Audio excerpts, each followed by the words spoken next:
part ng katawan niyo para sa inyo? Oh my gosh, pwede ikaw sumagot for me? Pwede ba ikaw? Kasi parang ang masyadong into yourself eh. Pag sinabi kong I like my chest. Ikaw magsabi. Yung greatest asset mo na lang.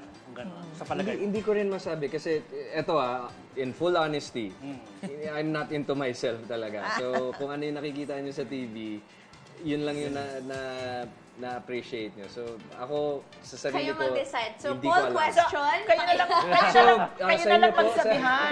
Sabihin mo yung kay Jay. Jay lang nakikita yung pinaka-sexing part ng katawan ni JC. Balik natin. Ikaw, sagutin mo na yung sa'yo. Sagutin ko na yung sa akin. Ganun din, kay Jay lang nakikita yung pinaka-sexing part sa kanya. Tingin mo. Hindi, sa sarili mo na lang. Takot si Jay. Magsalita. Excuse Pwede ng ko RK sagutin yung kay Jane. Okay, go. I think yung sexy kay Jane is her personality itself. Yeah. It's her personality. The way she carries herself. Tama. It says a lot. Thank you. Galing mo Si doon. JC naman. Jane, your turn. It's your turn, no? Anong nakikita mo kay JC? Nako. Hindi. Wala.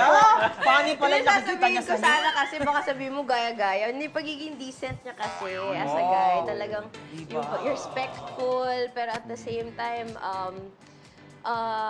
hindi mahirap kausap. Pero yun, so personality din.